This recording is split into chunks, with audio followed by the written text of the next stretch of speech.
Hello students, today is the third lecture of chassis, body and transmission, and we are discussing about the first chapter of the syllabus, which is suspension system.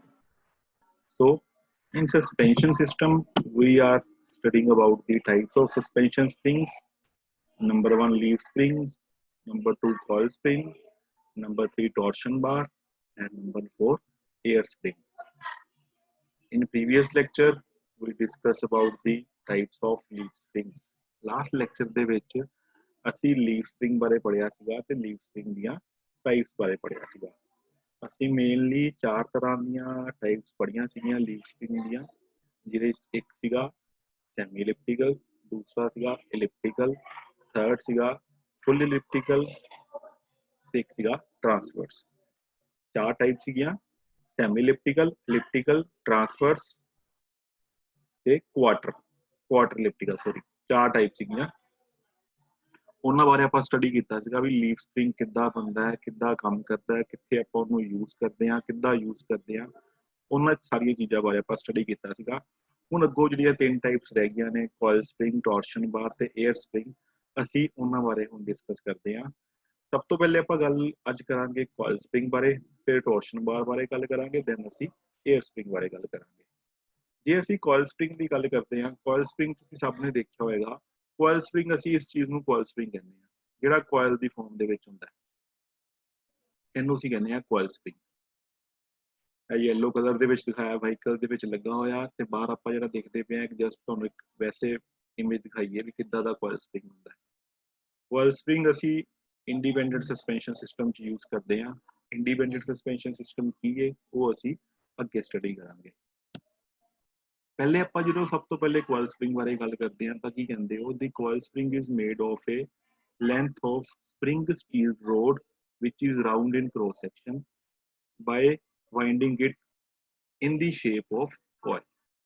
ਵੀ ਜਿਹੜਾ coil spring ਹੈ ਨਾ ਉਹ spring steel ਤੋਂ ਬਣਿਆ। ਤੁਸੀਂ ਜਿੰਨੇ ਵੀ spring ਦੇਖੇ ਨੇ ਇਸ ਤੋਂ ਪਹਿਲੇ, ਲੀਫ ਸਪ੍ਰਿੰਗ ਦੀ ਆਪਾਂ ਗੱਲ ਕੀਤੀ ਸੀਗੀ, ਉਹ ਵੀ ਸਪ੍ਰਿੰਗ ਸਟੀਲ ਤੋਂ ਬਣਿਆ। ਸਪ੍ਰਿੰਗ ਸਟੀਲ ਦੀਆਂ ਸ਼ੀਟਸ ਨੇ ਫਲੈਟ, ਉਹਨਾਂ ਤੋਂ ਆਪਾਂ ਲੀਫ ਸਪ੍ਰਿੰਗ ਬਣਾਉਂਦੇ ਹਾਂ। ਤੇ ਹੁਣ ਆਪਾਂ ਅੱਗੇ ਜੇ ਕੋਇਲ ਸਪ੍ਰਿੰਗ ਦੀ ਗੱਲ ਕਰਦੇ ਪਏ ਹਾਂ, ਤੇ ਕੋਇਲ ਸਪ੍ਰਿੰਗ ਵੀ ਜਿਹੜਾ ਹੈ ਉਹ ਵੀ ਇੱਕ ਤਰ੍ਹਾਂ ਬਣਿਆ ਸਪ੍ਰਿੰਗ ਸਟੀਲ ਦੀ ਰੋਡ ਤੋਂ ਹੀ।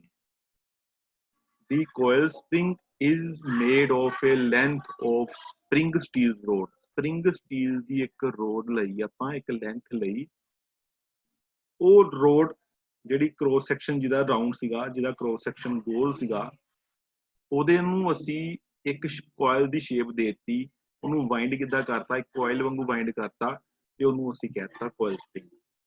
ਇੱਕ ਅਸੀਂ ਸਪ੍ਰਿੰਗ ਸਟੀਲ ਦੀ ਰੋਡ ਲਈ ਉਹ ਰੋਡ ਲੈਣੀ ਹੈ ਜਿਹਦਾ ਕ੍ਰੋਸ ਸੈਕਸ਼ਨ ਰਾਉਂਡ ਹੈ, ਮਤਲਬ ਸਰਕੂਲਰ ਕ੍ਰੋਸ ਸੈਕਸ਼ਨ ਹੈ, ਸਕੁਅਰ ਨਹੀਂ ਲੈਣੀ ਆਪਾਂ, ਠੀਕ ਹੈ।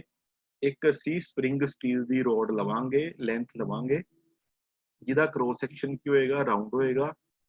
ਉਹਨੂੰ ਅਸੀਂ ਜਦੋਂ ਕੋਇਲ ਦੀ ਫਾਰਮ ਦੇ ਵਿੱਚ ਲਪੇਟ ਦਾਂਗੇ, ਕੋਇਲ ਦੀ ਫਾਰਮ ਦੇ ਵਿੱਚ ਘੁਮਾ ਦਾਂਗੇ, ਉਹਨੂੰ ਅਸੀਂ ਕਵਾਂਗੇ ਕੋਇਲ ਸਪ੍ਰਿੰਗ, ਠੀਕ ਹੈ। ਇਹ ਜਿਹੜੀ ਵਾਇਰ ਹੈ ਜਾਂ ਜਿਹੜੀ ਆਪਾਂ ਰੋਡ ਯੂਜ਼ ਕੀਤੀ ਹੈ, ਉਹਦੇ ਡਾਇਆਮੀਟਰ ਨੂੰ ਅਸੀਂ ਕਹਿੰਦੇ ਹਾਂ ਵਾਇਰ ਡਾਇਆਮੀਟਰ। ਇਹ ਵਾਲੀ ਜਿਹੜਾ ਆਪਾਂ ਵਾਇਰ ਯੂਜ਼ ਕੀਤੀ ਯੈਲੋ ਕਲਰ ਦੀ ਵਾਇਰ ਤੋਂ ਸਪ੍ਰਿੰਗ ਬਣਿਆ, ਇਹਨੂੰ ਅਸੀਂ ਕਵਾਂਗੇ ਵਾਇਰ ਡਾਇਆਮੀਟਰ। ਕਿੰਨੀ ਮੋਟੀ ਵਾਇਰ ਲਈ, ਤੇ ਇੱਥੋਂ ਲੈ ਕੇ ਇੱਥੇ ਤੱਕ, ਮਤਲਬ ਇਹ ਜਿਹੜੀ ਚੀਜ਼ ਹੈ ਕਿੰਨਾ ਉਹਨੇ ਟਰਨ ਲਿਆ, ਕੋਇਲ ਨੇ ਕਿੰਨਾ ਟਰਨ ਲਿਆ, ਉਹਨੂੰ ਅਸੀਂ ਕਵਾਂਗੇ ਕੋਇਲ ਡਾਇਆਮੀਟਰ। ਇਹ ਚੀਜ਼ ਜਿਹੜੀ ਹੈ ਇਹ ਕੋਇਲ ਡਾਇਆਮੀਟਰ ਹੈ, ਤੇ ਜਿਹੜੀ ਵਾਇਰ ਦੀ ਮੋਟਾਈ ਹੈ ਉਹ ਵਾਇਰ ਡਾਇਆਮੀਟਰ ਹੈ। ਇਸ ਕਰਕੇ ਕਦੀ ਵੀ ਕੋਇਲ ਡਾਇਆਮੀਟਰ ਤੇ ਵਾਇਰ ਡਾਇਆਮੀਟਰ ਦੇ ਵਿਚਕਾਰ ਕਨਫਿਊਜ਼ ਨਹੀਂ ਹੋਣਾ। ਕੋਇਲ ਡਾਇਆਮੀਟਰ ਮਤਲਬ ਸਪ੍ਰਿੰਗ ਦਾ ਕਿੰਨਾ ਡਾਇਆਮੀਟਰ ਹੈ, ਤੇ ਵਾਇਰ ਡਾਇਆਮੀਟਰ ਕੀ ਹੋਇਆ, ਵਾਇਰ ਕਿੰਨੀ ਮੋਟੀ ਲਈ ਹੈ। ਜੇ ਆਪਾਂ ਇਸ ਸਪ੍ਰਿੰਗ ਦੀ ਗੱਲ ਕਰਦੇ ਹਾਂ, ਇਸ ਸਪ੍ਰਿੰਗ ਦਾ ਡਾਇਆਮੀਟਰ ਏਦਾਂ ਗੋਲ ਹੈ, ਇਹ ਜੀ ਕੋਇਲ ਡਾਇਆਮੀਟਰ। ਵਾਇਰ ਜਿਹੜੀ ਮੋਟੀ ਹੈ ਉਹ ਹੋ ਗਿਆ ਵਾਇਰ ਡਾਇਆਮੀਟਰ, ਠੀਕ ਹੈ। ਇੱਥੋਂ ਤੁਹਾਨੂੰ ਇੱਕ ਗੱਲ ਕਲੀਅਰ ਹੋਏਗੀ ਵੀ ਕੋਇਲ ਸਪ੍ਰਿੰਗ ਜਿਹੜਾ ਹੈ ਉਹ ਵੀ ਸਪ੍ਰਿੰਗ ਸਟੀਲ ਦੀ ਇੱਕ ਰੋਡ ਤੋਂ ਬਣਦਾ ਹੈ। ਉਹ ਸਪ੍ਰਿੰਗ ਸਟੀਲ ਦੀ ਰੋਡ ਲੈਣੀ ਆਪਾਂ ਜਿਹਦਾ ਕ੍ਰੋਸ ਸੈਕਸ਼ਨ ਜਿਹੜਾ ਹੈ ਰਾਉਂਡ ਹੈ, ਠੀਕ ਹੈ। ਉਹਨੂੰ ਅਸੀਂ ਵਾਈਂਡ ਕੀਤਾ ਇੱਕ ਕੋਇਲ ਦੀ ਸ਼ੇਪ ਦੇ ਵਿੱਚ, ਤੇ ਅਸੀਂ ਉਹਨੂੰ ਕਹਿਤਾ coil spring. Its ends are made flat so that it can seat properly. ਹਾਂਜੀ, ਅੱਗੋਂ ਕੀ ਕਿਹਾ ਜੀ ਉਹਨਾਂ ਨੇ ਕਿਹਾ ਜਿਹੜੇ ਕੋਇਲ ਸਪ੍ਰਿੰਗ ਦੇ ਐਂਡ ਨੇ, ਸਿਰੇ ਨੇ, ਇੱਕ ਇਹ ਐਂਡ ਹੋ ਗਿਆ, ਇੱਕ ਇਹ ਐਂਡ ਹੋ ਗਿਆ। ਲਾਈਕ ਜਿੱਦਾਂ ਇੱਕ ਇੱਧਰ ਐਂਡ ਹੈ, ਇੱਕ ਇੱਧਰ ਐਂਡ ਹੈ ਦੂਜੇ ਪਾਸੇ। ਉਹਨਾਂ ਨੇ ਕੀ ਕਿਹਾ ਵੀ ਆਪਾਂ ਜਿਹੜੇ ਐਂਡ ਨੇ ਉਹਨਾਂ ਨੂੰ ਫਲੈਟ ਬਣਾਉਣਾ ਹੈ। ਇਹ ਆਪਾਂ ਜਿਹੜੀ ਰੋਡ ਯੂਜ਼ ਕੀਤੀ ਸੀਗੀ ਉਹਦਾ ਕ੍ਰੋਸ ਸੈਕਸ਼ਨ ਸੀਗਾ ਸਰਕੂਲਰ, ਗੋਲ ਸੀਗਾ, ਬਟ ਉਹਦੇ ਜਿਹੜੇ ਐਂਡ ਨੇ, ਕਿਨਾਰੇ ਨੇ, ਉਹਨਾਂ ਨੂੰ ਅਸੀਂ ਫਲੈਟ ਕਰਤਾ। ਇੱਥੋਂ ਤੁਸੀਂ ਦੇਖ ਸਕੋਗੇ ਇਹ ਜਿੰਨੀਆਂ ਵੀ ਸਪਰਿੰਗ ਇੱਥੇ ਪਏ ਨੇ ਇਹ ਸਾਰੇ ਦੇ ਸਾਰੇ ਫਲੈਟ, ਇਹਨਾਂ ਦੇ ਜਿਹੜੇ ਐਂਡ ਨੇ ਉਹ ਫਲੈਟ ਨੇ। ਉਹ ਫਲੈਟ ਕਿਉਂ ਨੇ? ਤਾਂ ਜੋ ਇਟ ਕੈਨ ਸੀਟ ਪ੍ਰੋਪਰਲੀ, ਜਦੋਂ ਅਸੀਂ ਇਹਨਾਂ ਨੂੰ ਕਿਤੇ ਫਿੱਟ ਕਰੀਏ ਤੇ ਇਹ ਸਹੀ ਜਗ੍ਹਾ ਤੇ ਫਿੱਟ ਹੋ ਜਾਣ, ਸਹੀ ਤਰ੍ਹਾਂ ਫਿੱਟ ਹੋ ਜਾਣ, ਮਤਲਬ ਆਪਣੇ ਕਿਤੇ ਰੱਖਣ ਜੋਗੀ ਸੀਟ ਬਣਾ ਲੈਣ ਆਪਣੇ ਜੋਗੀ। ਇਸ ਕਰਕੇ ਇਹਨਾਂ ਦੇ ਸਿਰਿਆਂ ਨੂੰ ਕੀ ਕੀਤਾ ਗਿਆ? ਫਲੈਟ ਕੀਤਾ ਗਿਆ। ਜੇ ਇਹ ਸਿਰੇ ਫਲੈਟ ਨਾ ਹੁੰਦੇ, ਰਾਉਂਡ ਹੁੰਦੇ, ਤੇ ਇਹਨਾਂ ਦੀ ਸੀਟ ਜਿਹੜੀ ਸੀਗੀ ਉਹ ਪ੍ਰੋਪਰ ਗ੍ਰਿਪ ਜਿਹੜੀ ਸੀਗੀ ਉਹ ਨਹੀਂ ਸੀ ਬਣਨੀ। ਇਸ ਕਰਕੇ ਇਹਨਾਂ ਦੇ ਸਿਰਿਆਂ ਨੂੰ ਕੀ ਕਰਤਾ? ਅਸੀਂ ਫਲੈਟ ਕਰਾ। ਅੱਗੋਂ ਕੀ ਕਹਿੰਦੇ ਨੇ ਵੀ ਆਪਾਂ ਕੋਇਲ ਸਪਰਿੰਗ ਨੂੰ ਯੂਜ਼ ਕਿੱਥੇ ਕਰਦੇ ਆ? Coil springs are used mainly in independent suspension system, although they can be used in conventional suspension also. ਜਿਹੜੇ coil spring ਨੇ ਉਹਨਾਂ ਨੂੰ ਅਸੀਂ independent suspension system 'ਚ use ਕਰਦੇ ਹਾਂ, ਬਟ ਕਿਤੇ ਕਿਤੇ ਆਪਾਂ ਇਹਨਾਂ ਨੂੰ ਜਿਹੜੇ ਆਪਾਂ ਰੈਗੂਲਰ suspension system use ਕਰਦੇ ਹਾਂ ਉਹਨਾਂ ਦੇ ਵਿੱਚ ਵੀ use ਕਰ ਦਿੰਦੇ ਹਾਂ। independent suspension system ਕੀ ਹੈ ਇਹ ਅਸੀਂ ਅੱਗੇ ਚੈਪਟਰ ਦੇ ਵਿੱਚ ਪੜਾਂਗੇ। ਹੁਣ ਮੈਂ ਤੁਹਾਨੂੰ ਰਫਲੀ ਦੱਸ ਦਿੰਦਾ ਇੰਡੀਪੈਂਡੈਂਟ ਸਸਪੈਂਸ਼ਨ ਸਿਸਟਮ ਦਾ ਮਤਲਬ ਕੀ ਹੁੰਦਾ ਹੈ। ਉਹ ਸਸਪੈਂਸ਼ਨ ਸਿਸਟਮ ਜਿਹਦੇ ਵਿੱਚ ਹਰ ਟਾਇਰ ਦਾ ਆਪਣਾ ਅਲੱਗ ਸਸਪੈਂਸ਼ਨ ਸਿਸਟਮ ਹੋਵੇ। ਫੋਰ ਐਗਜ਼ਾਮਪਲ ਜੇ ਆਪਾਂ ਇੱਧਰ ਦੇਖੀਏ ਇਹ ਵਾਲਾ ਜਿਹੜਾ ਵੀਲ ਹੈ ਇਹਦਾ ਆਪਣਾ ਇੱਕ ਅਲੱਗ ਸਸਪੈਂਸ਼ਨ ਸਿਸਟਮ ਹੈ ਇਹ ਰਿਹਾ। ਜੇ ਆਪਾਂ ਦੂਜੇ ਵੀਲ ਦੀ ਗੱਲ ਕਰਦੇ ਹਾਂ ਉਹਦਾ ਆਪਣਾ ਇੱਕ ਅਲੱਗ ਸਸਪੈਂਸ਼ਨ ਸਿਸਟਮ ਹੈ ਉਹ ਇਹ ਰਿਹਾ। ਇਹਨਾਂ ਨੇ ਵਿੱਚ ਕੀ ਯੂਜ਼ ਕੀਤਾ ਹੈ? ਕੋਇਲ ਸਪਰਿੰਗ ਯੂਜ਼ ਕੀਤੇ ਨੇ। ਸੋ ਕੋਇਲ ਸਪਰਿੰਗ ਅਸੀਂ ਮੇਨਲੀ ਉੱਥੇ ਯੂਜ਼ ਕਰਦੇ ਹਾਂ ਜਿੱਥੇ ਇੰਡੀਪੈਂਡੈਂਟ ਸਸਪੈਂਸ਼ਨ ਸਿਸਟਮ ਹੋਵੇ। ਕਾਰਾਂ ਦੇ ਵਿੱਚ ਜਿਹੜਾ ਫਰੰਟ ਵਾਲਾ ਵੀਲ ਹੈ ਉਹ ਹਮੇਸ਼ਾ ਇੰਡੀਪੈਂਡੈਂਟ ਸਸਪੈਂਸ਼ਨ ਸਿਸਟਮ ਤੇ ਕੰਮ ਕਰਦਾ ਹੈ। ਉਹ ਕਦੀ ਵੀ ਰਿਜਿਡ ਐਕਸਲ ਸਸਪੈਂਸ਼ਨ ਸਿਸਟਮ ਤੇ ਕੰਮ ਨਹੀਂ ਕਰਦਾ। ਦੋ ਤਰ੍ਹਾਂ ਦੇ ਸਸਪੈਂਸ਼ਨ ਸਿਸਟਮ ਅਸੀਂ ਮੇਨਲੀ ਪੜ੍ਹਦੇ ਹਾਂ, ਇੱਕ ਰਿਜਿਡ, ਇੱਕ ਇੰਡੀਪੈਂਡੈਂਟ। ਇੰਡੀਪੈਂਡੈਂਟ ਦਾ ਮਤਲਬ ਕੀ ਹੈ? ਹਰ ਟਾਇਰ ਦਾ ਆਪਣਾ ਅਲੱਗ ਸਸਪੈਂਸ਼ਨ ਸਿਸਟਮ ਹੈ। ਜਦੋਂ ਵੀ ਇੱਕ ਟਾਇਰ ਨੂੰ ਝਟਕਾ ਲੱਗਣਾ ਹੈ ਸਿਰਫ ਉਹਦਾ ਸਸਪੈਂਸ਼ਨ ਸਿਸਟਮ ਕੰਮ ਕਰੇਗਾ, ਦੂਜੇ ਦਾ ਨਾਲ ਕੰਮ ਨਹੀਂ ਕਰੇਗਾ। ਇਸ ਕਰਕੇ ਕੋਇਲ ਸਪਰਿੰਗ ਜਿਹੜੇ ਨੇ ਉਹ ਮੇਨਲੀ ਜਿਹੜੇ ਯੂਜ਼ ਹੁੰਦੇ ਨੇ ਉਹ ਇੰਡੀਪੈਂਡੈਂਟ ਸਸਪੈਂਸ਼ਨ ਸਿਸਟਮ 'ਚ ਹੀ ਯੂਜ਼ ਹੁੰਦੇ ਨੇ। ਕਿਤੇ ਨਾ ਕਿਤੇ ਆਪਾਂ ਕੋਈ ਕਨਵੈਨਸ਼ਨਲ ਸਿਸਟਮ ਦੇ ਵਿੱਚ ਵੀ ਕੋਇਲ ਸਪਰਿੰਗ ਨੂੰ ਯੂਜ਼ ਕਰਦੇ ਹਾਂ, ਬਟ ਮੇਨਲੀ ਆਪਾਂ ਕੋਇਲ ਸਪਰਿੰਗ ਨੂੰ ਯੂਜ਼ ਕਰਾਂਗੇ ਇੰਡੀਪੈਂਡੈਂਟ ਸਸਪੈਂਸ਼ਨ ਸਿਸਟਮ ਦੇ ਵਿੱਚ। ਇਸ ਗੱਲ ਨੂੰ ਮਾਈਂਡ 'ਚ ਰੱਖਣਾ ਹੈ। ਇੰਡੀਪੈਂਡੈਂਟ ਸਸਪੈਂਸ਼ਨ, ਇੰਡੀਪੈਂਡੈਂਟ ਦਾ ਮਤਲਬ ਹੁੰਦਾ ਆਜ਼ਾਦ, ਠੀਕ ਹੈ। ਉਹ ਸਸਪੈਂਸ਼ਨ ਸਿਸਟਮ ਜਿਹੜਾ ਆਪਣੇ ਐਂਡ ਤੋਂ ਆਜ਼ਾਦ ਹੈ, ਮਤਲਬ ਉਹਨੇ ਇੱਕੋ ਟਾਇਰ ਦੇ ਲਈ ਰਿਸਪੌਂਸੀਬਲ ਹੈ ਉਹ ਜਿਹਦੇ ਨਾਲ ਉਹ ਅਟੈਚ ਹੈ, ਉਹਨੂੰ ਦੂਸਰੇ ਟਾਇਰ ਦੇ ਨਾਲ ਕੋਈ ਲੈਣਾ ਦੇਣਾ ਨਹੀਂ। ਇਸ ਕਰਕੇ ਆਪਾਂ ਨੂੰ ਇੰਡੀਪੈਂਡੈਂਟ ਸਸਪੈਂਸ਼ਨ ਸਿਸਟਮ ਕਹਿੰਦੇ ਹਾਂ। ਹੁਣ ਜੇ ਆਪਾਂ ਕੋਇਲ ਸਪਰਿੰਗ ਯੂਜ਼ ਕਰਦੇ ਹਾਂ ਤੇ ਕੋਇਲ ਸਪਰਿੰਗ ਯੂਜ਼ ਕਰਨ ਦਾ ਕੋਈ ਫਾਇਦਾ ਹੋਏਗਾ ਤਾਂ ਹੀ ਆਪਾਂ ਕੋਇਲ ਸਪਰਿੰਗ ਯੂਜ਼ ਕੀਤੇ, ਨਹੀਂ ਤੇ ਲੀਫ ਸਪਰਿੰਗ ਨਾਲ ਕੰਮ ਬਹੁਤ ਵਧੀਆ ਚੱਲਦਾ ਪਿਆ ਸੀਗਾ, ਕਾਫੀ ਅੱਛਾ ਲੋਡ ਬੀਅਰ ਕਰਦੇ ਪਏ ਸੀਗੇ ਲੀਫ ਸਪਰਿੰਗ। ਉਹਨਾਂ ਨੇ ਕੀ ਕਿਹਾ? The advantage of using coil spring in place of leaf spring are, ਜੇ ਆਪਾਂ coil spring ਦੀ ਗੱਲ ਕਰਦੇ ਹਾਂ, coil spring ਦਾ leaf spring ਨਾਲੋਂ ਕੀ ਫਾਇਦਾ ਹੈ ਉਹਦੇ ਬਾਰੇ ਆਪਾਂ ਇਹਦੇ ਚ ਡਿਸਕਸ ਕਰਦੇ ਹਾਂ। Number 1, it stores more energy per unit volume than leaf spring। ਜੇ ਆਪਾਂ leaf spring ਦੇ ਨਾਲ ਕੰਪੇਅਰ ਕਰੀਏ coil spring ਨੂੰ, ਜਿਹੜਾ coil spring ਹੈ ਉਹ ਜ਼ਿਆਦਾ એનર્ਜੀ ਸਟੋਰ ਕਰਦਾ ਹੈ ਪਰ unit volume than leaf spring। ਮਤਲਬ ਕੀ ਹੈ ਬਈ ਆਪਾਂ ਜੇ ਟਰੱਕ ਦੇ ਵਿੱਚ ਆਪਣਾ ਲੀਫ ਸਪਰਿੰਗ ਲਗਾਤਾ, ਉਸ ਲੀਫ ਸਪਰਿੰਗ ਨੇ ਜਿੰਨੀ ਜਗ੍ਹਾ ਘੇਰੀ, ਜੇ ਆਪਾਂ ਉਨੀ ਜਗ੍ਹਾ ਦੇ ਵਿੱਚ ਉਨੇ ਵੋਲਿਊਮ ਦੇ ਵਿੱਚ ਉਨੇ ਵੋਲਿਊਮ ਦਾ ਕੋਇਲ ਸਪਰਿੰਗ ਲਗਾ ਦਿੰਦੇ ਤੇ ਉਹਨੇ ਆਪਣੇ ਅੰਦਰ ਜ਼ਿਆਦਾ એનર્ਜੀ ਸਟੋਰ ਕਰਨੀ ਸੀਗੀ ਰੈਦਰ ਦੈਨ ਲੀਫ ਸਪਰਿੰਗ। ਮਤਲਬ ਵੋਲਿਊਮ ਤੁਸੀਂ ਸਮਝਦੇ ਹੀ ਹੋ ਕਿ ਕਿਸੇ ਚੀਜ਼ ਕਿੰਨੇ ਮਟੀਰੀਅਲ ਤੋਂ ਬਣੀ ਹੈ, ਠੀਕ ਹੈ। ਜੇ ਆਪਾਂ ਮੰਨ ਲਈਏ ਵੀ ਆਪਾਂ 1000 ਕਿਲੋ ਦਾ ਜਾਂ 100 ਕਿਲੋ ਦਾ ਇੱਕ ਲੀਫ ਸਪਰਿੰਗ ਲੈ ਲਿਆ ਤੇ 100 ਕਿਲੋ ਦਾ ਆਪਾਂ ਲੈ ਲਿਆ, ਕਿਲੋ ਨਾ ਲਈਏ ਆਪਾਂ ਮੀਟਰ ਕਿਊਬ ਦੀ ਗੱਲ ਕਰੀਏ ਕਿਉਂਕਿ ਵੋਲਿਊਮ ਕਹਿਣਾ ਉਹਨਾਂ ਨੇ, ਆਪਾਂ ਇੱਕ 100 ਮੀਟਰ ਕਿਊਬ ਦਾ ਲੀਫ ਸਪਰਿੰਗ ਲੈ ਲਿਆ ਤੇ ਦੂਜੇ ਸਾਈਡ ਤੇ ਆਪਾਂ ਇੱਕ 100 ਮੀਟਰ ਕਿਊਬ ਦਾ ਇੱਕ ਅਸੀਂ ਲੈ ਲਿਆ ਕੋਇਲ ਸਪਰਿੰਗ। ਜਿਹੜਾ ਕੋਇਲ ਸਪਰਿੰਗ ਹੋਏਗਾ ਉਹ ਆਪਣੇ ਅੰਦਰ ਜ਼ਿਆਦਾ એનર્ਜੀ ਨੂੰ ਸਟੋਰ ਕਰੇਗਾ ਰੈਦਰ ਦੈਨ ਲੀਫ ਸਪਰਿੰਗ। ਦੋ ਸਪਰਿੰਗ ਨੇ, ਇੱਕ ਕੋਇਲ ਸਪਰਿੰਗ ਹੈ, ਇੱਕ ਲੀਫ ਸਪਰਿੰਗ ਹੈ। ਦੋਨਾਂ ਦਾ ਜਿਹੜਾ ਵੋਲਿਊਮ ਹੈ ਉਹ 100 ਮੀਟਰ ਕਿਊਬ ਹੈ। ਵੋਲਿਊਮ ਹਮੇਸ਼ਾ ਕਿਊਬ ਦੇ ਵਿੱਚ ਹੁੰਦਾ ਹੈ। ਕੋਇਲ ਸਪਰਿੰਗ ਦਾ ਵੀ 100 ਮੀਟਰ ਕਿਊਬ ਹੈ ਤੇ ਲੀਫ ਸਪਰਿੰਗ ਦਾ ਵੀ 100 ਮੀਟਰ ਕਿਊਬ ਹੈ। ਹੁਣ ਉਹ ਕੀ ਕਹਿੰਦੇ ਨੇ ਵੀ ਜਿਹੜਾ ਲੀਫ ਸਪਰਿੰਗ ਹੋਏਗਾ ਉਹ ਆਪਣੇ ਅੰਦਰ ਜਿਹੜੀ એનર્ਜੀ ਸਟੋਰ ਕਰੇਗਾ ਉਹ ਘੱਟ ਕਰੇਗਾ ਤੇ ਜਿਹੜਾ ਕੋਇਲ ਸਪ੍ਰਿੰਗ ਹੋਏਗਾ ਉਹ ਆਪਣੇ ਅੰਦਰ એનર્ਜੀ ਸਟੋਰ ਜਿਹੜੀ ਕਰੇਗਾ ਜ਼ਿਆਦਾ ਕਰੇਗਾ ਜੇ ਦੋਨਾਂ ਦਾ ਵੋਲਿਊਮ ਸੇਮ ਹੋਏਗਾ। ਠੀਕ ਹੈ, ਇਸ ਕਰਕੇ ਜਿਹੜੀ ਕੋਇਲ ਸਪ੍ਰਿੰਗ ਦੀ એનર્ਜੀ ਸਟੋਰ ਕਰਨ ਦੀ ਵੈਲਿਊ ਹੈ ਉਹ ਜ਼ਿਆਦਾ ਹੈ ਰੈਦਰ ਦੈਨ ਲੀਫ ਸਪ੍ਰਿੰਗ ਤੋਂ। ਇਸ ਕਰਕੇ ਆਪਾਂ ਲੀਫ ਸਪ੍ਰਿੰਗ ਨਾਲੋਂ ਪ੍ਰੈਫਰੈਂਸ ਦਿੱਤੀ coil spring. Number 2, it does not produce any noise. ਜਿਹੜਾ ਕੋਇਲ ਸਪ੍ਰਿੰਗ ਹੈ ਉਹ ਕਿਸੇ ਵੀ ਤਰ੍ਹਾਂ ਦੀ ਆਵਾਜ਼ ਨਹੀਂ ਪੈਦਾ ਕਰਦਾ। ਅਸੀਂ ਲੀਫ ਸਪ੍ਰਿੰਗ ਜਦੋਂ ਪੜ੍ਹਿਆ ਸੀਗਾ ਤਾਂ ਉਹਦੇ ਚ ਡਿਸਕਸ ਕੀਤਾ ਸੀਗਾ ਵੀ ਲੀਫ ਸਪ੍ਰਿੰਗ ਦੇ ਵਿੱਚ ਇੱਕ ਆਵਾਜ਼ ਪੈਦਾ ਹੁੰਦੀ ਹੈ ਜਦੋਂ ਇੱਕ ਪਲੇਟ ਦੂਜੀ ਪਲੇਟ ਦੇ ਉੱਪਰ ਘਿਸਦੀ ਹੈ ਜਾਂ ਚੱਲਦਾ ਲੀਫ ਸਪ੍ਰਿੰਗ, ਉਦੋਂ ਇੱਕ ਸਕੂਇੰਗ ਨਾਮ ਦੀ ਇੱਕ ਆਵਾਜ਼ ਜਿਹੜੀ ਹੈ ਉਹ ਪੈਦਾ ਹੁੰਦੀ ਸੀਗੀ। ਬਟ ਕੋਇਲ ਸਪ੍ਰਿੰਗ ਦੇ ਵਿੱਚ ਐਦਾਂ ਦੀ ਕੋਈ ਆਵਾਜ਼ ਨਹੀਂ ਪੈਦਾ ਹੋਏਗੀ, ਕੋਈ ਨੋਇਸ ਨਹੀਂ ਪੈਦਾ ਹੋਏਗੀ। ਮਤਲਬ ਜਿਹੜਾ ਕੋਇਲ ਸਪ੍ਰਿੰਗ ਦਾ ਆਪਰੇਸ਼ਨ ਹੈ ਉਹ ਨੋਇਸਲੈਸ ਹੈ। Number 3, it does note have any static friction. Static ਤੇ ਡਾਇਨਾਮਿਕ ਦੋ ਚੀਜ਼ਾਂ ਹੁੰਦੀਆਂ। ਇੱਕ ਸਟੈਟਿਕ ਮਤਲਬ ਜਦੋਂ ਕੋਈ ਚੀਜ਼ ਮੂਵ ਨਹੀਂ ਕਰਦੀ ਪਈ, ਡਾਇਨਾਮਿਕ ਮਤਲਬ ਜਦੋਂ ਕੋਈ ਚੀਜ਼ ਮੂਵ ਕਰਦੀ ਪਈ ਹੈ ਮੂਵਮੈਂਟ ਦੇ ਵਿੱਚ। ਕਹਿੰਦੇ ਸਟੈਟਿਕ ਫ੍ਰਿਕਸ਼ਨ ਜਿਹੜਾ ਹੈ ਉਹ ਕੋਇਲ ਸਪ੍ਰਿੰਗ ਦਾ ਨਹੀਂ ਹੈ। ਜੇ ਆਪਾਂ ਕੋਇਲ ਸਪ੍ਰਿੰਗ ਤੋਂ ਕੰਮ ਨਹੀਂ ਲੈਂਦੇ ਪਏ, ਕੋਇਲ ਸਪ੍ਰਿੰਗ ਇੱਕ ਜਗ੍ਹਾ ਤੇ ਆਪਣੀ ਜਗ੍ਹਾ ਤੇ ਖੜਾ ਹੈ ਤੇ ਉਦੋਂ ਕਿਸੇ ਤਰ੍ਹਾਂ ਦਾ ਫ੍ਰਿਕਸ਼ਨ ਉਹਦੇ ਵਿੱਚ ਨਹੀਂ ਹੋਣਾ, ਜਦਕਿ ਲੀਫ ਸਪ੍ਰਿੰਗ ਦੇ ਵਿੱਚ ਇਹ ਫ੍ਰਿਕਸ਼ਨ ਹੁੰਦਾ ਸੀਗਾ। ਕਿਉਂ ਹੁੰਦਾ ਸੀਗਾ? ਕਿਉਂਕਿ ਉਹਦੇ ਚ ਪਲੇਟਾਂ ਨੇ, ਇੱਕ ਪਲੇਟ ਦੇ ਉੱਪਰ ਦੂਜੀ ਪਲੇਟ, ਦੂਜੀ ਉੱਤੇ ਤੀਜੀ ਪਲੇਟ, ਤੀਜੀ ਉੱਤੇ ਚੌਥੀ ਪਲੇਟ। ਐਦਾਂ ਜਦੋਂ ਇੱਕ ਦੂਜੇ ਉੱਤੇ ਪਲੇਟਾਂ ਆਉਂਦੀਆਂ ਉਹਨਾਂ ਦੇ ਵਿਚਕਾਰ ਇੱਕ ਫ੍ਰਿਕਸ਼ਨ ਹੁੰਦਾ ਹੈ। ਇਸ ਕਰਕੇ ਲੀਫ ਸਪ੍ਰਿੰਗ ਦੇ ਵਿੱਚ ਸਟੈਟਿਕ ਫ੍ਰਿਕਸ਼ਨ ਹੁੰਦਾ ਹੈ, ਬਟ ਜਿਹੜਾ ਕੋਇਲ ਸਪ੍ਰਿੰਗ ਹੈ ਇਹਦੇ ਵਿੱਚ ਸਟੈਟਿਕ ਫ੍ਰਿਕਸ਼ਨ ਨਹੀਂ ਹੁੰਦਾ। ਚੌਥੇ ਪੁਆਇੰਟ ਦੀ ਆਪਾਂ ਜੇ ਗੱਲ ਕਰਦੇ ਹਾਂ ਤੇ ਉਹਦੇ ਚ ਕੀ ਕਹਿੰਦੇ ਨੇ, it takes both bending and sheer stress. ਜਿਹੜਾ ਕੋਇਲ ਸਪ੍ਰਿੰਗ ਹੈ ਉਹ ਬੈਂਡਿੰਗ ਸਟ੍ਰੈਸ ਵੀ ਲੈ ਜਾਂਦਾ ਹੈ ਤੇ ਸ਼ੀਅਰ ਸਟ੍ਰੈਸ ਵੀ ਲੈ ਜਾਂਦਾ ਹੈ, ਜਦਕਿ ਲੀਫ ਸਪ੍ਰਿੰਗ ਦੇ ਵਿੱਚ ਐਦਾਂ ਨਹੀਂ ਸੀਗਾ। ਤੁਸੀਂ bending stress, shear stress, torsion stress ਸਭ ਕੁਝ ਫਾਰਮ ਚ ਪੜਿਆ ਹੋਏਗਾ ਵੀ ਬੈਂਡਿੰਗ ਲੋਡ ਅਸੀਂ ਕਿਹਨੂੰ ਕਹਿੰਦੇ ਆ, ਸ਼ੀਅਰ ਲੋਡ ਕਿਹਨੂੰ ਕਹਿੰਦੇ ਆ, ਜਾਂ ਟੋਰਸ਼ਨ ਟਾਰਕ ਕਿਹਨੂੰ ਕਹਿੰਦੇ ਆ। ਉਹ ਕੀ ਕਹਿੰਦੇ ਨੇ ਵੀ ਜਿਹੜਾ ਲੀਫ ਸਪ੍ਰਿੰਗ ਸੀਗਾ ਉਹ ਸਿਰਫ ਤੇ ਸਿਰਫ ਬੈਂਡਿੰਗ ਸਟ੍ਰੈਸਿਸ ਨੂੰ ਹੀ ਆਪਣੇ ਅੰਦਰ ਬੀਅਰ ਕਰਦਾ ਸੀਗਾ, ਬਟ ਜਿਹੜਾ ਕੋਇਲ ਸਪ੍ਰਿੰਗ ਹੈ ਉਹ ਬੈਂਡਿੰਗ ਸਟ੍ਰੈਸ ਵੀ ਬੀਅਰ ਕਰਦਾ ਹੈ ਤੇ ਉਹਦੇ ਬੈਂਡਿੰਗ ਸਟ੍ਰੈਸ ਦੇ ਨਾਲ ਨਾਲ ਸ਼ੀਅਰ ਸਟ੍ਰੈਸ ਵੀ ਬੀਅਰ ਕਰਦਾ ਹੈ। ਇਸ ਕਰਕੇ ਆਪਾਂ ਕੋਇਲ ਸਪ੍ਰਿੰਗ ਨੂੰ ਪ੍ਰੈਫਰੈਂਸ ਦਿੰਦੇ ਹਾਂ।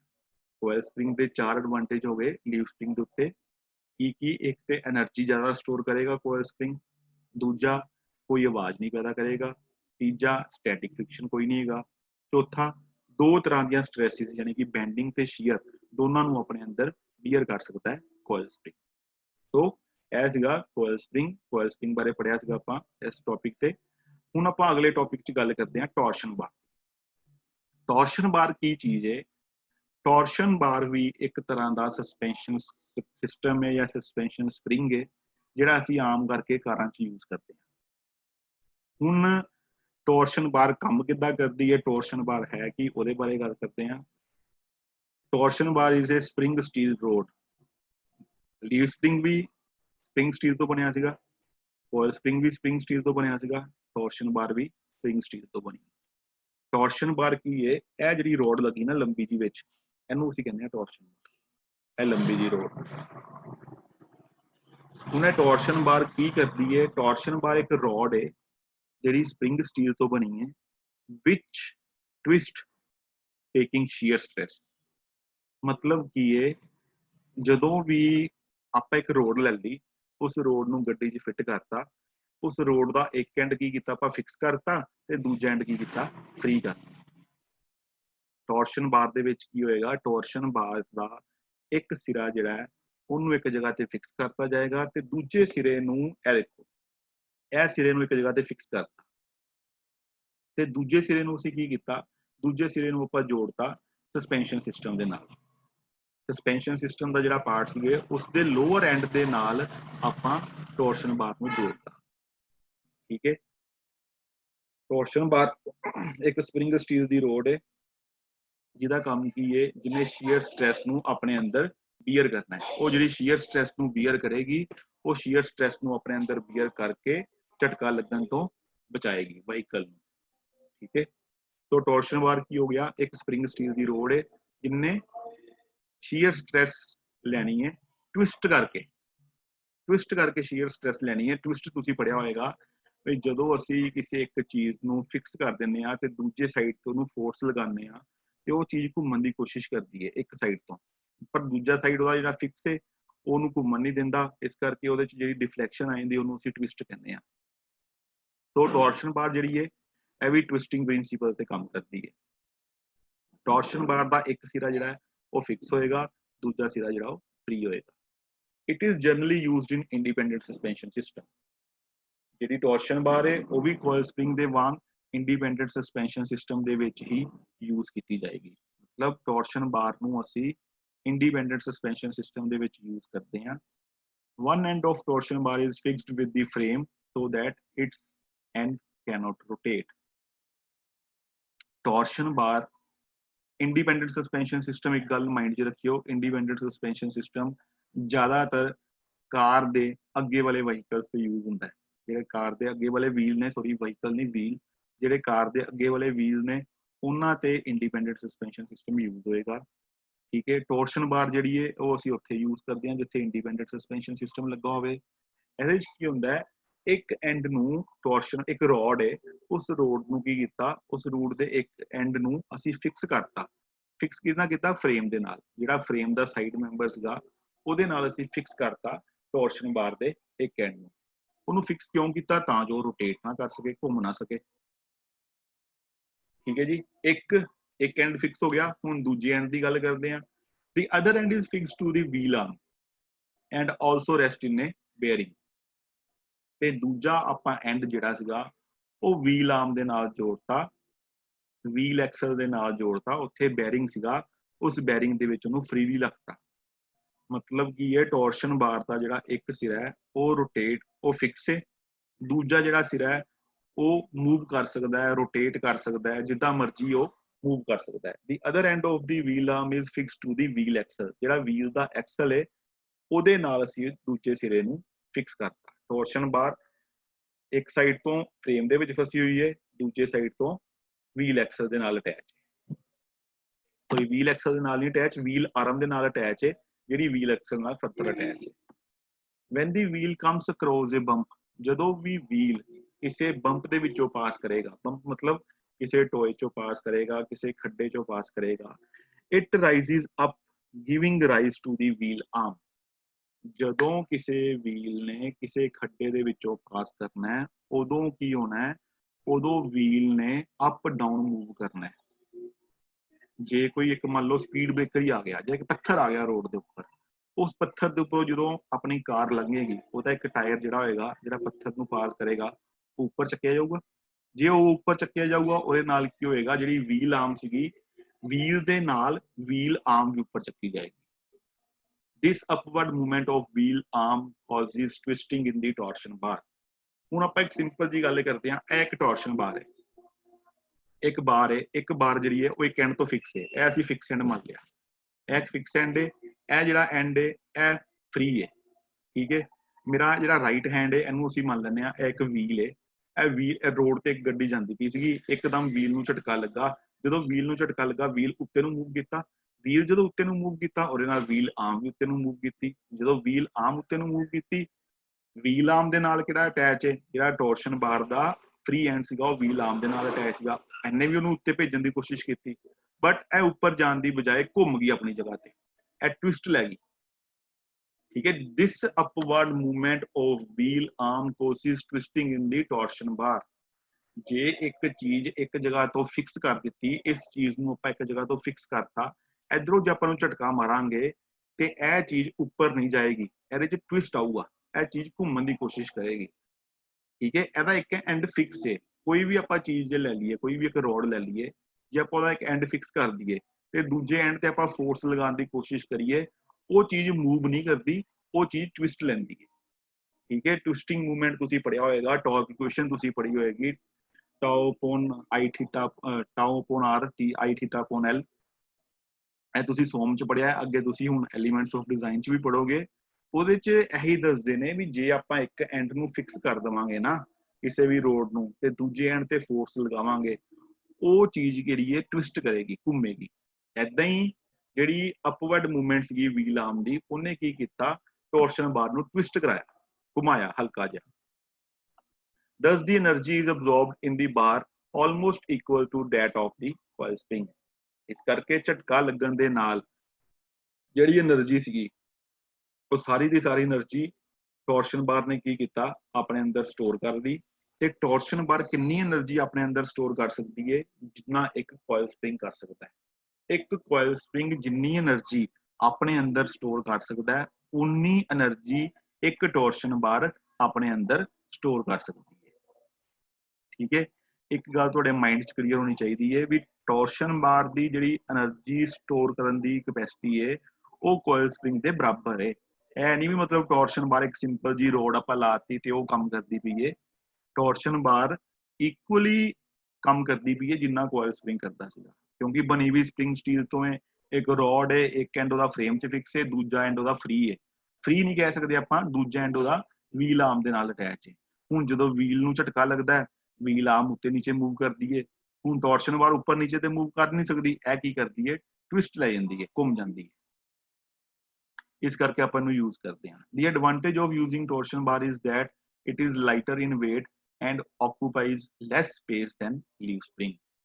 ਹੁਣ ਆਪਾਂ ਟੋਰਸ਼ਨ ਬਾਰ ਯੂਜ਼ ਕਿਉਂ ਕਰਦੇ ਆ, ਜਿਹੜੇ ਲੀਫ ਸਪਰਿੰਗ ਨੇ ਉਹ ਬਹੁਤ ਭਾਰੇ ਹੁੰਦੇ ਨੇ, ਕਮਾਨੀਆਂ ਤੁਸੀਂ ਦੇਖੀਆਂ ਹੋਣਗੀਆਂ ਕਾਫੀ ਭਾਰੀਆਂ ਹੁੰਦੀਆਂ, ਜਦਕਿ ਟੋਰਸ਼ਨ ਬਾਰ ਉਹਦੇ ਮੁਕਾਬਲੇ ਭਾਰੀ ਨਹੀਂ ਹੁੰਦੀ। ਕਮਾਨੀਆਂ ਭਾਰੀਆਂ ਕਿਉਂ ਹੁੰਦੀਆਂ, ਕਿਉਂਕਿ ਕਮਾਨੀਆਂ ਦੇ ਨੰਬਰ ਜ਼ਿਆਦਾ ਨੇ, ਇੱਕ ਲੱਗ ਗਈ ਉਹਦੇ ਨੀਚੇ ਇੱਕ ਹੋਰ ਲੱਗ ਗਈ ਫਿਰ ਇੱਕ ਹੋਰ ਲੱਗ ਗਈ, ਇਸ ਕਰਕੇ ਕਮਾਨੀਆਂ ਦਾ ਭਾਰ ਵੱਧ ਜਾਂਦਾ ਹੈ।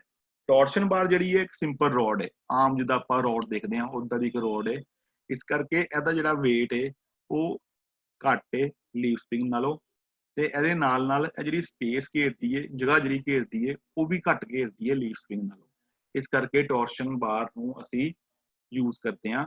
दो रीजन हो गए, एक तेरा वेट घट है, दूजी है जगह घट घेरती है, इस करके टॉर्शन बार को यूज किया जाता है। सो टॉर्शन बार कुछ भी नहीं है, एक सिंपल जी रॉड है जिहदा आपां एक एंड फिक्स करता फ्रेम दे नाल ते दूजा एंड फिक्स करता, आपां फिक्स नहीं किया, दूजा एंड आपां छड्डता व्हील आर्म दे नाल। जदों व्हील आर्म दे नाल छड्डता, व्हील नूं जो झटका लगा, व्हील नूं झटका लगन दे नाल व्हील आर्म भी हिली, जदों व्हील आर्म हिली, व्हील आर्म दे हिलण दे नाल साडी टॉर्शन बार भी हिली। टॉर्शन बार हूँ एक जगह तो फिक्स सी, इस करके हिल नहीं सकती सी, ट्विस्ट करके अपने अंदर उन्हें एनर्जी स्टोर कर दी, जो झटका वापस आया उही एनर्जी उन्हें वापस दे दी। ऐसे करके आप सस्पेंशन सिस्टम यूज करते हैं, जो कोई झटका लगे वो सारी एनर्जी अपने अंदर स्टोर कर लवे ते वापस जो आवे वो एनर्जी सारी रिटर्न कर दे। सेम ऐसे प्रिंसिपल पे टॉर्शन बार ने काम किया।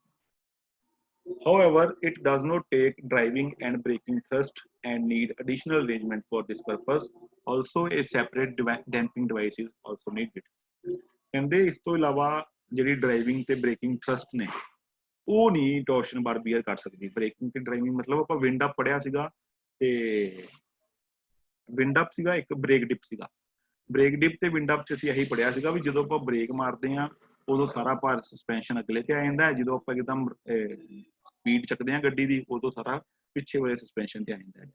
ਇਹ ਜਿਹੜੀ ਟੋਰਸ਼ਨ ਬਾਰ ਹੈ, ਟੋਰਸ਼ਨ ਬਾਰ ਨੇ ਉਹਨਾਂ ਦੋ ਫੋਰਸਿਸ ਨੂੰ ਬੀਅਰ ਨਹੀਂ ਕਰਨਾ, ਜਿਹੜੀ ਡਰਾਈਵਿੰਗ ਟਾਰਕ ਹੈ, ਡਰਾਈਵਿੰਗ ਥਰਸਟ ਹੈ ਤੇ ਜਿਹੜੀ ਬ੍ਰੇਕਿੰਗ ਥਰਸਟ ਹੈ। ਮਤਲਬ ਇੱਕਦਮ ਜਦੋਂ ਆਪਾਂ ਗੱਡੀ ਨੂੰ ਡਰਾਈਵ ਕਰਨਾ ਉਦੋਂ ਜਿਹੜੀ ਫੋਰਸ ਪੈਦਾ ਹੋਣੀ ਹੈ, ਜਾਂ ਜਦੋਂ ਬ੍ਰੇਕ ਮਾਰਨੀ ਹੈ ਉਦੋਂ ਜਿਹੜੀ ਫੋਰਸ ਪੈਦਾ ਹੋਣੀ ਹੈ, ਉਹਨੂੰ ਉਸ ਥਰਸਟ ਨੂੰ ਬੀਅਰ ਨਹੀਂ ਕਰਨਾ ਟੋਰਸ਼ਨ ਬਾਰ ਨੇ। ਉਹਦੇ ਵਾਸਤੇ ਸਾਨੂੰ ਇੱਕ ਅਲੱਗ ਚੀਜ਼ ਲਗਾਣੀ ਪਊਗੀ ਜੇ ਆਪਾਂ ਟੋਰਸ਼ਨ ਬਾਰ ਲਗਾਣੇ ਪਏ ਆ। ਆਲਸੋ ਇਹ separate damping device is also needed. ਜੇ ਆਪਾਂ ਡੈਂਪਰ ਚਾਹੁੰਦੇ ਆ, ਮਤਲਬ ਡੈਂਪਰ ਕੀ ਹੁੰਦਾ, ਸ਼ੌਕ ਐਬਜ਼ੋਰਬਰ, ਅੱਗੇ ਆਪਾਂ ਸ਼ੌਕ ਐਬਜ਼ੋਰਬਰ ਵੀ ਪੜਾਂਗੇ। ਡੈਂਪਰ ਵੀ ਸਾਨੂੰ ਅਲੱਗ ਤੋਂ ਲਗਾਉਣਾ ਪਏਗਾ, ਮਤਲਬ ਟੋਰਸ਼ਨ ਬਾਰ ਜਿਹੜੀ ਹੈ ਇਹ ਵੱਡੇ ਝਟਕੇ ਬੀਅਰ ਕਰੇਗੀ।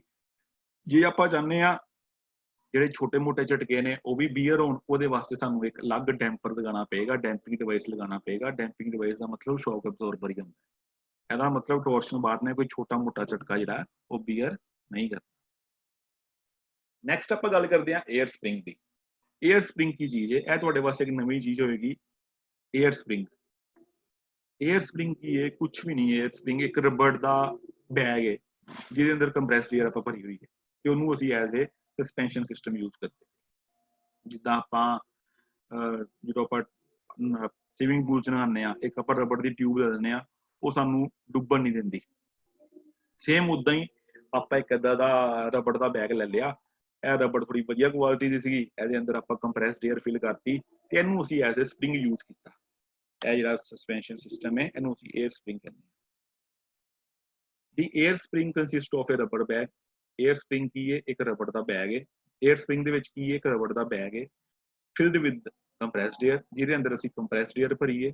There is a valve on the bag which is connected to the air compressor. ਇਹਦੇ ਵਿੱਚ ਇੱਕ valve ਹੈ, ਉਹ ਵੋਲਵ ਜਿਹੜਾ ਉਹ 에ਅਰ ਕੰਪਰੈਸਰ ਦੇ ਨਾਲ ਜੁੜਿਆ ਹੋਇਆ ਹੈ। ਮਤਲਬ 에ਅਰ ਸਪਰਿੰਗ ਅਸੀਂ ਉਹਨਾਂ ਗੱਡੀਆਂ 'ਚ ਯੂਜ਼ ਕਰਾਂਗੇ ਜਿਨ੍ਹਾਂ ਗੱਡੀਆਂ 'ਚ 에ਅਰ ਕੰਪਰੈਸਰ ਇਨਬਿਲਟ ਆਉਂਦਾ ਜਾਂ 에ਅਰ ਕੰਪਰੈਸਰ ਆਪਾਂ ਲਗਾਇਆ ਹੋਇਆ ਹੈ। ਠੀਕ ਹੈ, 에ਅਰ ਕੰਪਰੈਸਰ ਵਾਲੀ ਗੱਡੀਆਂ ਦੇ ਵਿੱਚ ਹੀ ਆਪਾਂ 에ਅਰ ਸਪਰਿੰਗ ਯੂਜ਼ ਕਰ ਸਕਦੇ ਹਾਂ, ਕਿਉਂਕਿ ਇਹਨੂੰ ਚੱਲਣ ਦੇ ਲਈ ਹਮੇਸ਼ਾ ਕੰਪਰੈਸਡ 에ਅਰ ਦੀ ਲੋੜ ਪੈਂਦੀ ਹੈ। ਕੰਪਰੈਸਡ 에ਅਰ ਹੀ ਹੈ ਜਿਹੜੇ ਸਪਰਿੰਗ ਦਾ ਕੰਮ ਕਰਦੀ ਹੈ। ਇਸ ਕਰਕੇ 에ਅਰ ਸਪਰਿੰਗ ਕੀ ਹੈ, ਇੱਕ ਰਬੜ ਦਾ ਬੈਗ ਹੈ ਜਿਹਦੇ ਅੰਦਰ ਅਸੀਂ ਕੰਪਰੈਸਡ 에ਅਰ ਨੂੰ ਫਿਲ ਕਰਦੇ ਹਾਂ। ਉਹਦੇ ਉੱਤੇ ਇੱਕ ਵੋਲਵ ਹੋਏਗਾ, ਉਹ ਜਿਹੜਾ ਵੋਲਵ ਹੋਏਗਾ ਉਹ ਵੋਲਵ ਅੱਗੇ ਜੁੜਿਆ ਹੋਏਗਾ ਕੰਪਰੈਸਰ ਦੇ ਨਾਲ, ਤੇ ਕੰਪਰੈਸਰ ਕੀ ਕਰੇਗਾ, ਉਹਨੂੰ ਹਮੇਸ਼ਾ ਸਪਲਾਈ ਜਿਹੜੀ ਹੈ ਕੰਪਰੈਸਡ 에ਅਰ ਦੀ ਉਹ ਭੇਜਦਾ ਰਹੇਗਾ।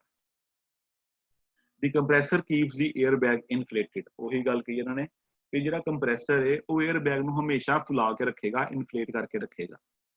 ਦੀ bag is placed between the frame and Excel.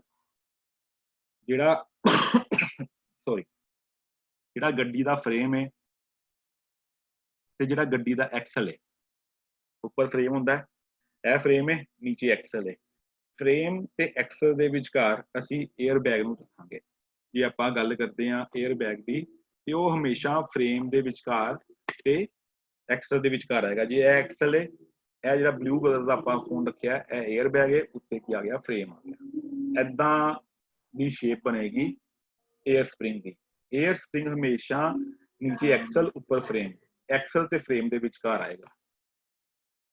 It support the weight of the frame। Air spring ਕੀ ਕਰੇਗਾ, ਜਿੰਨਾ ਵੀ ਫਰੇਮ ਦਾ weight ਹੈ ਉਹ ਸਾਰੇ ਦੇ ਸਾਰੇ ਨੂੰ ਸਪੋਰਟ ਕਰੇਗਾ। ਸਾਰਾ ਫਰੇਮ ਦਾ weight ਜਿਹੜਾ ਹੈ ਉਹ 에ਅਰ ਸਪਰਿੰਗ ਤੇ ਪਏਗਾ। 에ਅਰ ਸਪਰਿੰਗ ਸਾਰਾ weight ਬੀਅਰ ਕਰਕੇ ਅੱਗੇ ਐਕਸਲ ਨੂੰ ਟ੍ਰਾਂਸਫਰ ਕਰੇਗਾ।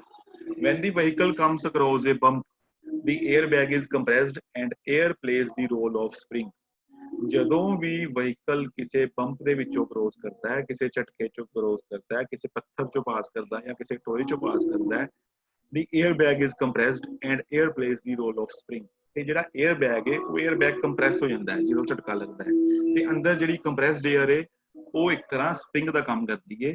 ਉਹਦਾ ਕੰਮ ਕੀ ਹੈ, ਉਹਨੇ ਸਪਰਿੰਗ ਦਾ ਕੰਮ ਕਰਨਾ ਹੈ ਤੇ ਝਟਕਾ ਨਹੀਂ ਲੱਗਣ ਦੇਣਾ। ਮਤਲਬ ਐਕਸਲ ਦੇ ਉੱਪਰ 에ਅਰ ਸਪਰਿੰਗ ਦੇ ਉੱਤੇ ਫਰੇਮ।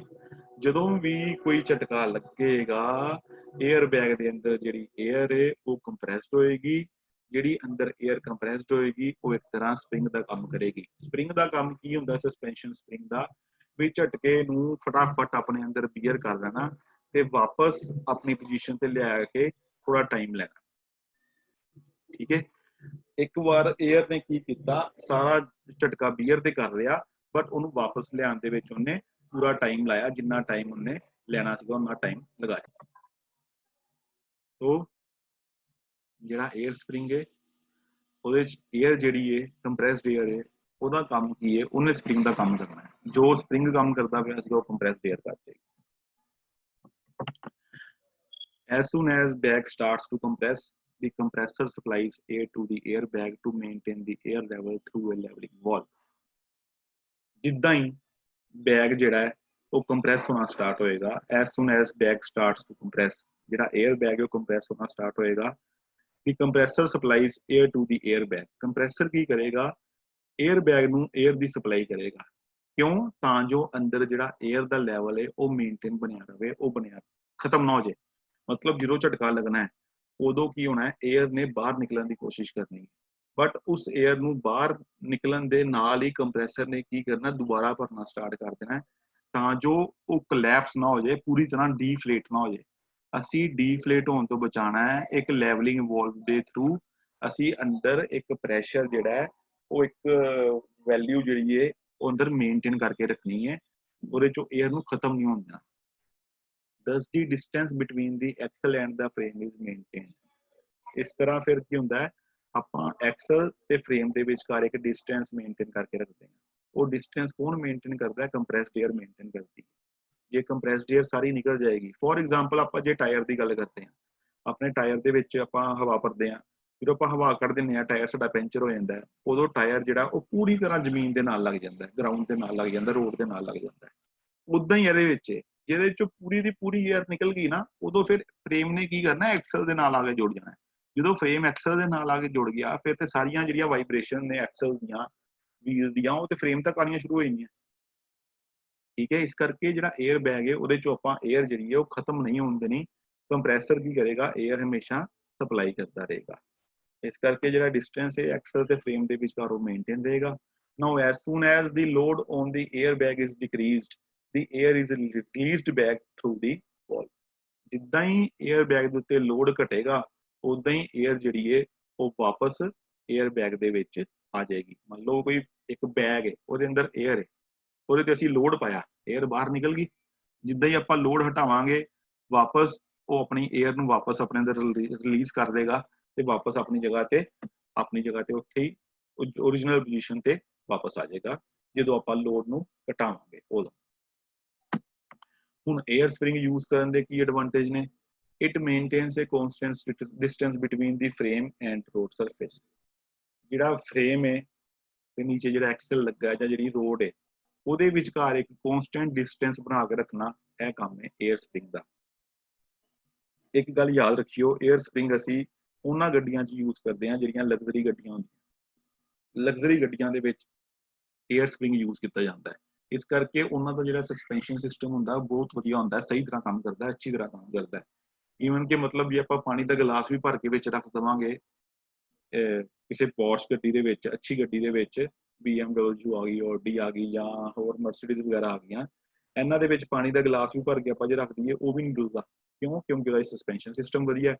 हुण ਉਹਦੇ च सस्पेंशन सिस्टम किहड़ा आपां इदां दा सस्पेंशन सिस्टम लाता जिहड़ा इन्ना इफेक्टिव हो गया, वो लगे ਉਹਦੇ च एयर स्प्रिंग। एयर स्प्रिंग की करते हैं एक डिस्टेंस जिहड़ा फ्रेम दे विचकार ते रोड दे विचकार ਉਹਨੂੰ मेनटेन करके रखने दे विच हेल्प करते हैं।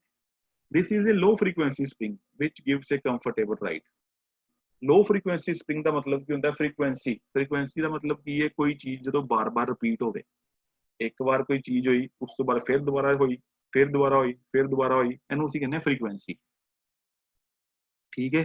ਇਹਦੀ ਜਿਹੜੀ फ्रीक्वेंसी है वो लो है, मतलब ਇਹ ਜਿਹੜਾ ਝਟਕਾ है ਇਹ बार बार इदा इदा ਝਟਕਾ नहीं मारेगा, ਇਹਦੀ फ्रीक्वेंसी बड़ी लो है।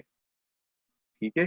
एक ਝਟਕੇ तो बाद जो दूजा ਝਟਕਾ मारदा है इन्हें ਉਹਦੇ ਵਿੱਚ गैप ਲੈਣਾ, इस करके ਇਹਦੀ फ्रीक्वेंसी घट होने के कारण ਇਹ ਸਾਨੂੰ ਜਿਹੜਾ राइड प्रोवाइड करेगा वो कंफर्टेबल राइड प्रोवाइड करेगा। सिंपल जी गल है, जे कोई चीज घट झटका लेगी तो वो सानू राइड भी कंफर्टेबल देगी। उदा ही जो एयर स्प्रिंग है एक लो फ्रीक्वेंसी स्प्रिंग है, इस करके इन्हें सानू जी राइड देनी है वो कंफर्टेबल देनी है। It's frequency remains constant. ਇਹਦਾ मतलब की होया भी जी फ्रीक्वेंसी है वो कॉन्स्टेंट रहिंदी है। भी मतलब यह नहीं भी एयर स्प्रिंग ने कभी झटका सानू ज्यादा मारना है, कभी झटका घट मारना है। ਇਹਦੀ ਜਿਹੜੀ फ्रीक्वेंसी है वो कॉन्स्टेंट रहनी है, चाहे टोया छोटा है चाहे टोया वड्डा है। ਉਹਨੇ एक नॉर्मल ਜਿਹਾ ਸਾਨੂੰ महसूस होएगा भी कोई टोया सीगा ते आपां ਉਹਦੇ चों पास कीते हैं। फ्रीक्वेंसी ਇਹਦੀ ਜਿਹੜੀ है वो कॉन्स्टेंट रहेगी, बहुता ज़्यादा झटका ਸਾਨੂੰ नहीं लगेगा, चाहे टोया वड्डा होवे चाहे टोया छोटा होवे। मतलब फ्रीक्वेंसी मतलब खुल्लण ते बंद होण दा ਜਿਹੜਾ ਇਹਦਾ रेट है वो बराबर है, कॉन्स्टेंट है। ਇਹ नहीं भी कभी ज़्यादा झटका लग गया कभी घट झटका लग गया। तीन एडवांटेज हो गए, एक इन्ने डिस्टेंस बना के रखा फ्रेम ते रोड के विचकार। दूजा की एडवांटेज हो गया जी ਇਹਦੀ ਜਿਹੜੀ फ्रीक्वेंसी वो घट है। तीजा की एडवांटेज हो गया जी ਜਿਹੜੀ फ्रीक्वेंसी वो कॉन्स्टेंट है। इस करके ਜਿਹੜੀ ਸਾਨੂੰ राइड मिलेगी एयर स्प्रिंग ਦੇ ਨਾਲ वो कंफर्टेबल राइड मिलेगी। ਅੱਗੋਂ आ गए जी हेल्पर स्प्रिंग। हेल्पर स्प्रिंग की चीज़ है, यह अलग टॉपिक है। ਜਿਹੜੇ टाइप्स ऑफ सस्पेंशन स्प्रिंग ਸੀਗੇ ਉਹ खत्म हो गए, इत्थों ਅੱਗੋਂ शुरू होए हेल्पर स्प्रिंग। हेल्पर स्प्रिंग की करते ने, हेल्पर जितना तुहानूं पता लग गया नाम तो मदद, वो स्प्रिंग ਜਿਹੜੇ आम ਆਪਾਂ ਜਿਹੜੇ स्प्रिंग यूज करते पे हाँ, लीव स्प्रिंग यूज करते पे हाँ, चाहे कोयल स्प्रिंग यूज करते पे हाँ, ਉਹਨਾਂ ਦੀ मदद करते हैं। ਆਪਾਂ ਜਿਹੜਾ ਲੀਵ ਸਪਰਿੰਗ ਦੇਖਿਆ ਸੀਗਾ ਉਹ ਕੁਝ ਇਸ ਤਰ੍ਹਾਂ ਦਾ ਸੀਗਾ। ਜਿਹੜੇ ਆਪਾਂ ਲੋਅਰ ਪਾਰਟ ਦੀ ਗੱਲ ਕਰਦੇ ਹਾਂ, ਉੱਪਰ ਵਾਲਾ ਪਾਰਟ ਜਿਹੜਾ ਇਹ ਆਪਾਂ ਨਵਾਂ ਹੀ ਦੇਖਿਆ ਵੀ ਇੱਕ ਨਵੀਂ ਚੀਜ਼ ਲੱਗੀ ਨਾਲ। ਉਹ ਕੀ ਚੀਜ਼ ਹੈ? ਇਹਨੂੰ ਅਸੀਂ ਹੈਲਪਰ ਸਪਰਿੰਗ ਕਹਿੰਦੇ ਹਾਂ, ਉੱਪਰ ਵਾਲੇ ਪਾਰਟ।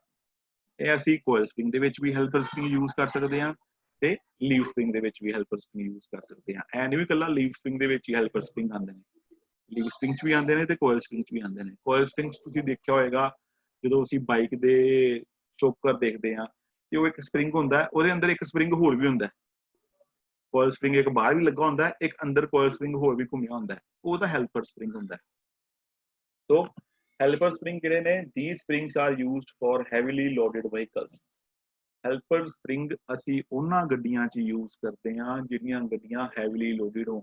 ਜਿਨ੍ਹਾਂ ਦੇ ਵਿੱਚ ਲੋਡ ਜ਼ਿਆਦਾ ਆਪਾਂ ਲੋਡ ਕਰਦੇ ਹੋਈਏ ਉਹਨਾਂ ਗੱਡੀਆਂ 'ਚ ਆਪਾਂ ਹੈਲਪਰ ਸਪ੍ਰਿੰਗ ਯੂਜ਼ ਕਰਦੇ ਹਾਂ। Generally these are used in the rear suspension system. ਜ਼ਿਆਦਾਤਰ ਜਿਹੜੇ ਹੈਲਪਰ ਸਪ੍ਰਿੰਗ ਨੇ ਉਹ ਰੀਅਰ ਸਸਪੈਂਸ਼ਨ ਸਿਸਟਮ 'ਚ ਯੂਜ਼ ਹੋਣਗੇ, ਮਤਲਬ ਗੱਡੀਆਂ ਦੇ ਪਿਛਲੇ ਪਾਸੇ ਜਿਹੜਾ ਸਸਪੈਂਸ਼ਨ ਸਿਸਟਮ ਹੋਏਗਾ ਉਹਦੇ ਵਿੱਚ ਆਪਾਂ ਹੈਲਪਰ ਸਪ੍ਰਿੰਗ ਯੂਜ਼ ਕਰਾਂਗੇ। ਤੁਸੀਂ ਬਾਈਕ ਦਾ ਵੀ ਦੇਖਿਆ ਹੀ ਹੋਏਗਾ, ਸਪ੍ਰਿੰਗ ਜਿਹੜਾ ਹੁੰਦਾ ਕੋਇਲ ਸਪ੍ਰਿੰਗ ਉਹ ਵੀ ਰੀਅਰ ਸਾਈਡ ਤੇ ਲੱਗਾ ਹੁੰਦਾ ਹੈ। ਤੇ ਜੇ ਆਪਾਂ ਟਰੱਕਾਂ ਦੀ ਗੱਲ ਕਰਾਂਗੇ ਉਹਨਾਂ 'ਚ ਵੀ ਰੀਅਰ ਸਸਪੈਂਸ਼ਨ ਯੂਜ਼ ਹੋਏਗਾ। The helper spring may be leaf type or coil type. ਜਿਹੜਾ ਹੈਲਪਰ ਸਪ੍ਰਿੰਗ ਹੈ ਉਹ ਲੀਫ ਟਾਈਪ ਵੀ ਹੋ ਸਕਦਾ ਹੈ ਤੇ ਕੋਇਲ ਟਾਈਪ ਵੀ ਹੋ ਸਕਦਾ ਹੈ। ਇਹ ਮੈਂ ਤੁਹਾਨੂੰ ਪਹਿਲੇ ਦੱਸਦਾ, ਦੋਵਾਂ ਚੋਂ ਕੋਈ ਟਾਈਪ ਦਾ ਵੀ ਹੈਲਪਰ ਸਪ੍ਰਿੰਗ ਹੋ ਸਕਦਾ ਹੈ। It is added to the existing leaf spring at center and the two eyes are attached to the frame with the help of brackets. ਇਹਨੂੰ ਅਸੀਂ ਐਡ ਕਿਉਂ ਕਰਦੇ ਹਾਂ? ਜਿਹੜੇ ਐਗਜ਼ਿਸਟਿੰਗ ਲੀਫ ਨੇ at the center and the two eyes are attached to the frame with the help of brackets. ਉਹ ਕੀ ਕਹਿੰਦੇ ਨੇ ਇਹਨਾਂ ਨੂੰ? ਇਹ ਜਿਵੇਂ ਆ ਲੀਫ ਸਪ੍ਰਿੰਗ ਸੀਗਾ ਨੋਰਮਲ, ਉਹਦੇ ਸੈਂਟਰ ਦੇ ਵਿੱਚ ਆਪਾਂ ਇਹਨੂੰ ਅਟੈਚ ਕਰਤਾ, ਠੀਕ ਹੈ। ਇਹਨੂੰ ਅਟੈਚ ਕਰਨ ਦੇ ਲਈ ਸਾਨੂੰ ਇਹਦੀਆਂ ਵੀ ਦੋ ਆਈਜ਼ ਬਣਾਉਣੀਆਂ ਪੈਣਗੀਆਂ। ਜਿੱਦਾਂ ਇਹਦੀਆਂ ਆਈਜ਼ ਬਣੀਆਂ ਨੇ ਨਾ, ਉਦਾਂ ਹੀ ਇਹਦੀਆਂ ਵੀ ਆਈਜ਼ ਬਣਨਗੀਆਂ। ਤੇ ਇਹਦੀਆਂ ਆਈਜ਼ ਜਿਹੜੀਆਂ ਬਣਨਗੀਆਂ ਉਹਨੂੰ ਅਸੀਂ ਫਰੇਮ ਦੇ ਨਾਲ ਅਟੈਚ ਕਰਾਂਗੇ with the help of brackets. Frame ਦੇ ਨਾਲ ਅਟੈਚ ਕਰਨ ਦੇ ਲਈ ਸਾਨੂੰ ਜਿਹੜੇ ਹੈਲਪਰ ਸਪ੍ਰਿੰਗ ਨੇ ਉਹਨਾਂ ਦੀ ਆਈ ਵੀ ਬਣਾਉਣੀ ਪਏਗੀ ਤੇ ਫਰੇਮ ਦੇ ਵਿੱਚ ਫਿੱਟ ਕਰਨ ਦੇ ਲਈ ਕੋਈ ਜੁਗਾੜ ਵੀ ਬਣਾਉਣਾ ਪਏਗਾ। ਆਪਣੇ ਆਪ ਨਹੀਂ ਇਹਨਾਂ ਨੇ ਜੁਗਾੜ ਏਦਾਂ ਹੀ ਨਹੀਂ ਆਪਾਂ ਯੂਜ਼ ਕਰ ਦੇਣਾ ਇਹਨਾਂ ਨੂੰ ਫਰੇਮ ਦੇ ਨਾਲ ਅਟੈਚ ਕਰਨਾ ਆਪਾਂ। The helper springs come into action when a certain limit of load is exceeded. ਹੁਣ ਹੈਲਪਰ ਸਪ੍ਰਿੰਗ ਨੇ ਕੰਮ ਕਦੋਂ ਕਰਨਾ ਹੈ? ਹੈਲਪਰ ਸਪ੍ਰਿੰਗ ਨੇ ਕੰਮ ਉਦੋਂ ਕਰਨਾ ਹੈ ਜਦੋਂ ਇੱਕ ਸਰਟਨ ਲਿਮਿਟ ਕ੍ਰੋਜ਼ ਹੋ ਜਾਣੀ ਹੈ। ਫੋਰ ਐਗਜ਼ਾਮਪਲ ਇੱਕ ਟਰੱਕ ਹੈ, ਮੰਨ ਲਓ ਟਰੱਕ ਨੇ 5 ਟਨ ਮਾਲ ਚੱਕਣਾ ਹੈ, ਠੀਕ ਹੈ। ਇੱਕ ਟਰੱਕ ਹੈ, ਉਹ ਟਰੱਕ 5 ਟਨ ਮਾਲ ਆਪਣੇ ਅੰਦਰ ਲੋਡ ਕਰ ਸਕਦਾ ਹੈ, ਬਟ ਅਸੀਂ ਚਾਹੁੰਦੇ ਹਾਂ ਉਹ 7 ਟਨ ਮਾਲ ਲੋਡ ਕਰ ਸਕੇ, 7 ਟਨ ਮਾਲ ਨੂੰ ਆਪਣੇ ਅੰਦਰ ਲੋਡ ਕਰ ਸਕੇ। ਹੁਣ ਜੇ ਆਪਾਂ ਉਹਦੇ ਕੋਲ 7 ਟਨ ਮਾਲ ਲੋਡ ਕਰਾਉਣਾ ਹੈ ਤੇ ਸਾਨੂੰ ਉਹਦੇ ਵਾਸਤੇ ਹੈਲਪਰ ਸਪ੍ਰਿੰਗ ਲਾਣੇ ਪੈਣਗੇ। ਤੇ ਉਹ ਹੈਲਪਰ ਸਪ੍ਰਿੰਗ ਕੰਮ ਕਦੋਂ ਕਰਨਗੇ?